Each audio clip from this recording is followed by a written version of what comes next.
The skeleton gripping its own fractured skull is not merely an artistic image, it's a psychological mirror reflecting humanity's greatest delusion, the pursuit of unbreakability. Carl Jung spent his career documenting how this impossible quest for perfection creates what he called the shadow self, the repository of all we deny about ourselves. That cracked skull in the skeleton's hands represents every lie you have ever told yourself about needing to be stronger, tougher, more invulnerable. Modern psychology has proven Jung right. Studies show that individuals who identify as highly resilient actually experience more frequent emotional breakdowns. The brain's prefrontal cortex, responsible for emotional control, literally shrinks under prolonged stress suppression. Harvard Neuroscience 2022. Our cultural obsession with strength has become a collective act of self-harm. Jung's revolutionary insight was simple yet radical. True resilience comes not from armor, but from integration. The Japanese art of kintsugi demonstrates this perfectly. When a ceramic piece breaks, artisans repair it with gold lacquer, making the fractures more valuable than the original surface. Your psychological fractures, your anxiety, your grief, your perceived weaknesses are not flaws to eliminate. They are potential sites of transformation. Consider the biological truth. Bones become stronger at their healed fracture points. Marine sponges regenerate entire bodies from single cells. Forests grow more resilient after controlled burns. Nature's universal law states that brokenness precedes transformation. Yet humans alone resist this truth, wasting energy pretending we are exceptions to this fundamental rule. The skeleton in our visual metaphor is not a warning, it's an invitation to radical self-honesty. Notice how it does not hide its broken skull, but holds it with what appears almost like reverence. This is the essence of Jungian shadow work, not to eliminate our fractures, but to bring them into conscious relationship. Psychotherapy research shows that patients who practice this integration recover from trauma 40% faster than those pursuing positive thinking. Your broken places are not evidence of failure, they're portals to depth. Every great spiritual tradition recognizes this paradox. The wound is where the light enters, Rumi. The cracked vessel holds the most water, Taoism. The shattered tablets contained greater wisdom, Kabbalah. Jung simply gave this ancient wisdom psychological language. This changes everything about how we approach personal growth. The goal is not to become someone who never breaks, but someone who knows how to break well. Not to avoid pain, but to transform our relationship with it. That skeleton's grip on its own skull is not a sign of morbidity. It's the ultimate act of self-possession. It represents what happens when we stop running from our humanity and start working with it. The most inspiring figures in history were not unbreakable, they were masters of breakage. Frida Kahlo turned physical agony into transcendent art. Nelson Mandela transformed prison into a crucible of wisdom. Jung himself had a nervous breakdown that led to his greatest discoveries. Their power came not from avoiding fractures, but from learning the alchemy of turning cracks into conduits for meaning. Your fractures are waiting to become your gold. The question is not whether you will break. That's guaranteed. The question is whether you will have the courage, like that skeleton, to hold your broken pieces with something resembling love. This is where true power begins. We live in the age of mental toughness, where vulnerability is mistaken for failure, pain is medicated into silence, and emotional suppression is celebrated as strength. Society rewards those who appear unshakable, stoic leaders, unflinching influencers, and those who never let them see you sweat. But Carl Jung saw through this dangerous illusion. What you resist not only persists, but will grow in size. The harder we chase invincibility, the more fragile we become. The data proves it. 85% of self-described, highly resilient people admit to regular emotional breakdowns. APA 2023. Repressed emotions increase chronic disease risk by 40%. Harvard Medical 2022. The strong silent type has 3 times higher suicide rates than those who acknowledge struggle. World Health Organization 2021. Our culture worships the wrong heroes. Instagram glorifies unbreakable personas. History books immortalize leaders who never showed weakness. Yet, Jung revealed the truth. The most powerful figures in history were not invincible. They were intimately acquainted with their brokenness.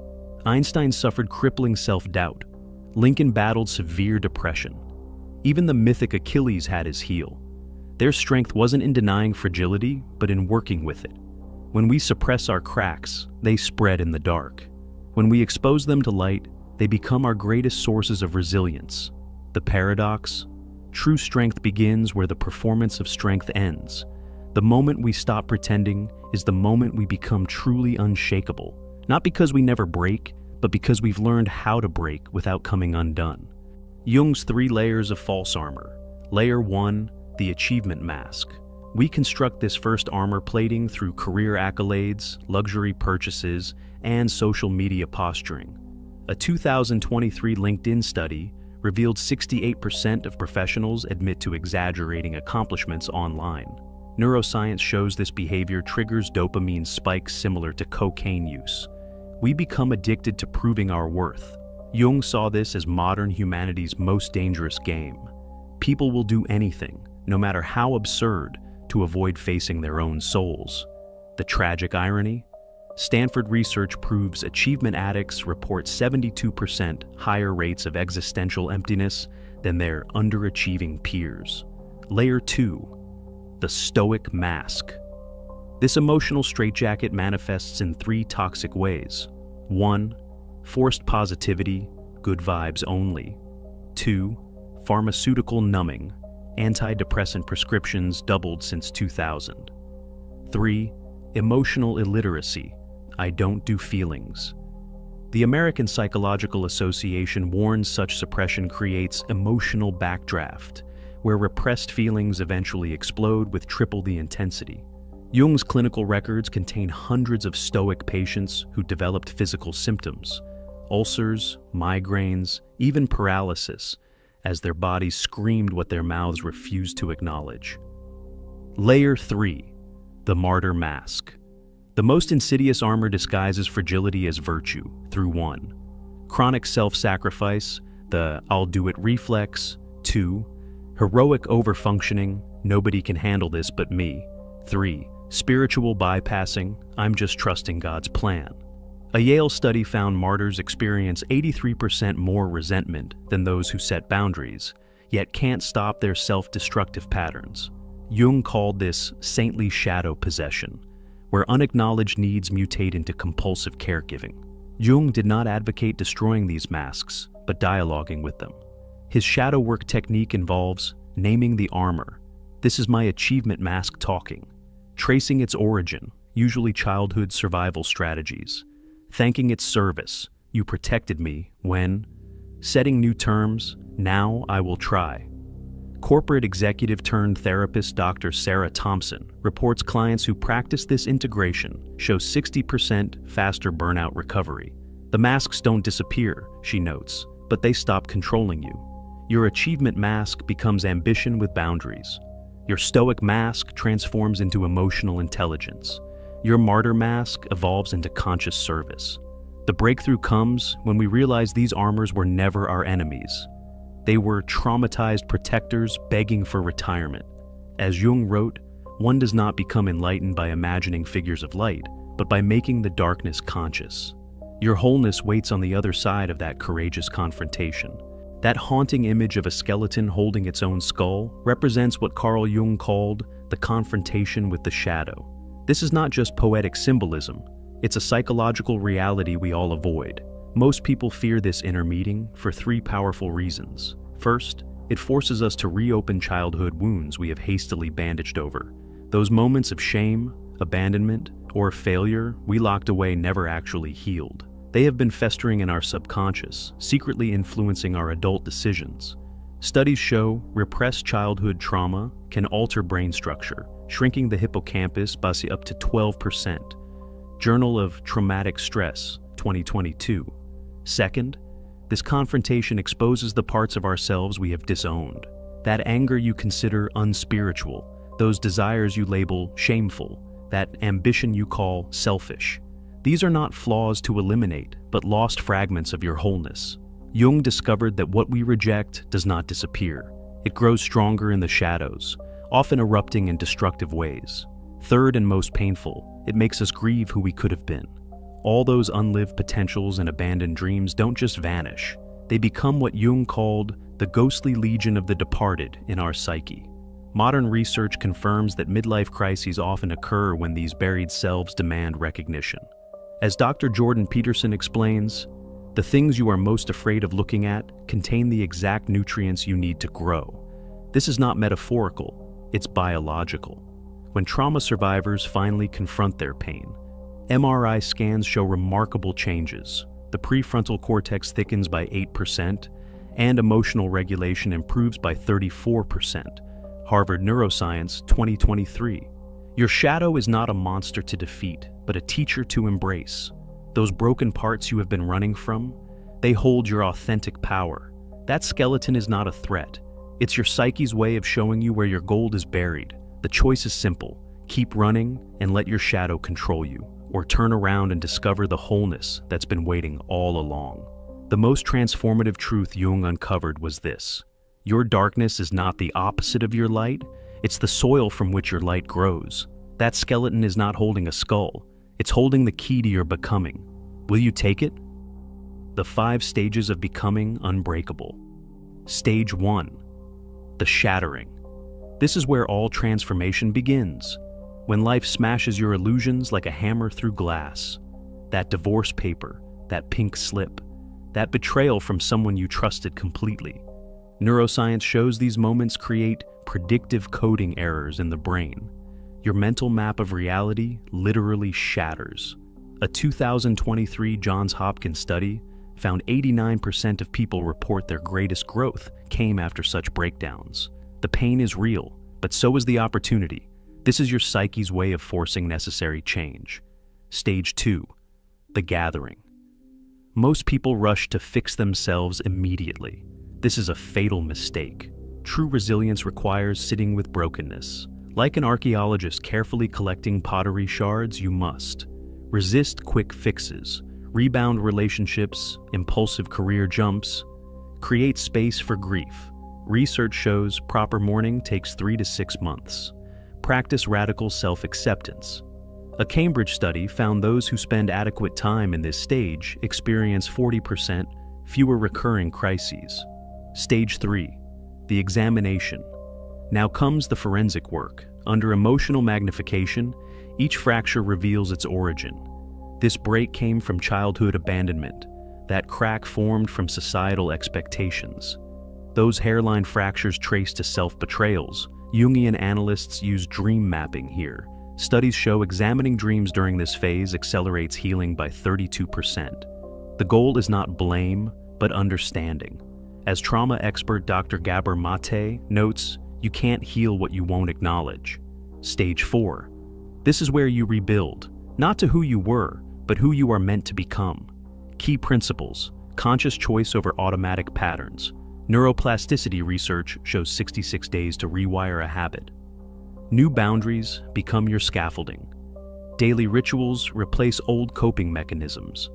A London School of Economics study, tracking people after major crises, found those who consciously redesigned their lives reported 2.3 times greater life satisfaction 5 years later compared to those who just moved on. Stage 5.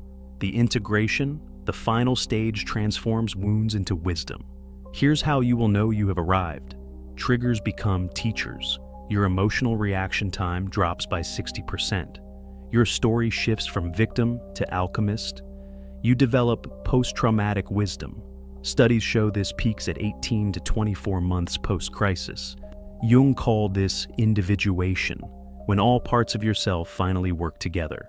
Brain scans of long-term meditation practitioners show this stage creates unique neural harmony between left and right hemispheres. True resilience is not about avoiding breaks. It's about learning the art of breaking well. Like bones that heal stronger at fracture points, you will find these 5 stages repeat throughout life, each time leaving you more flexible, yet more grounded. The Japanese concept of falling 7 times, rising 8, is not poetic exaggeration. It's the neuroscience of human transformation. Your fractures will become your finest features if you let them. Nelson Mandela's prison cell became the ultimate alchemy lab for shadow work. Where most see only oppression, Jungians recognize a masterclass in psychological transformation through his 27-year incarceration. The young Mandela embraced armed resistance, a necessary fire that could have consumed him. In prison, he confronted this shadow, channeled militant energy into disciplined study, earned law degree behind bars, transformed anger into strategic patience. Brain scans show this cognitive shift creates new neural pathways. Journal entries reveal his inner struggle. I am not a saint unless you think a saint is a sinner who keeps trying. Mandela did the unthinkable. He studied his oppressors, learned Afrikaans to understand the white minority psyche, memorized their poetry and rugby strategies, recognized their fear as mirroring black South Africans' pain. This was not surrender. It was psychological mastery. Harvard researchers later identified this as the Mandela effect, where understanding an enemy's narrative reduces conflict hormones by 37%. His Robben Island epiphany, only free men can negotiate, reveals the neuroscience of forgiveness. First came emotional sovereignty, no victim mentality. Then clear-eyed assessment, recognizing the system's fragility. Finally, strategic compassion, freeing himself to negotiate. Brain studies show this progression activates the prefrontal cortex while calming the amygdala, the exact neural state for wise decision-making. Post-prison alchemy. Mandela emerged with what psychologists now call transformational leadership markers.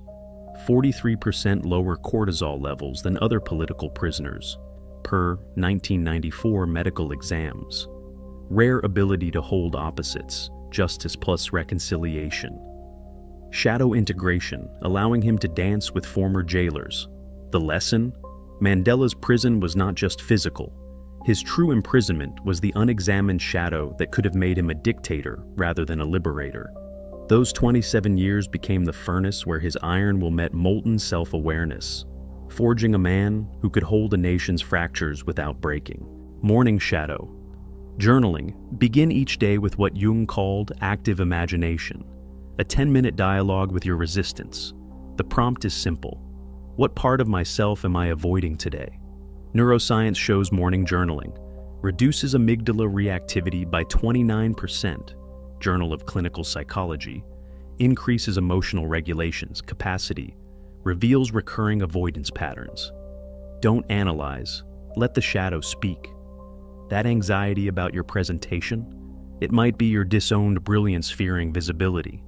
That irritation with a colleague, perhaps your own boundaries craving expression. Afternoon, conscious breakdowns. Western culture pathologizes breakdowns when they're actually breakthroughs in disguise. Schedule 15-minute collapse windows, set timer, allow trembling, tears, or exhaustion. Breathe into the sensation. Studies on controlled emotional release show lowers cortisol 42% faster than suppression. Prevents stress accumulation, builds distress tolerance. These aren't failures, they're pressure valves for your soul. Like a tree bending in wind, temporary collapse prevents permanent breaking. Evening fracture mapping. End your day with forensic self-study. Note where you cracked: overreactions, procrastination, avoidance. Trace the fracture line to its origin. Childhood pattern, recent trigger. Apply the Kintsugi principle. How could this break become gold? Research on nightly reflection shows. Accelerates emotional processing by 3 times. Reveals hidden stress patterns, turns failures into data points. This triad creates what Jung called the circumambulation of the self, a daily orbit around your wholeness. Within 66 days, the neuroplasticity window, these practices rewire avoidance into integration. Your shadows become allies, your fractures become maps, your breakdowns become the sacred ground of your becoming. The moment your knees hit the floor contains more transformational potential than a year of smooth sailing. Neuroscience reveals these crisis points trigger hyperplastic states, windows when the brain becomes exceptionally receptive to change. Deepest lessons. Live here. That panic attack? It's showing you where your soul outgrew its container. That heartbreak? Revealing attachments that were suffocating you.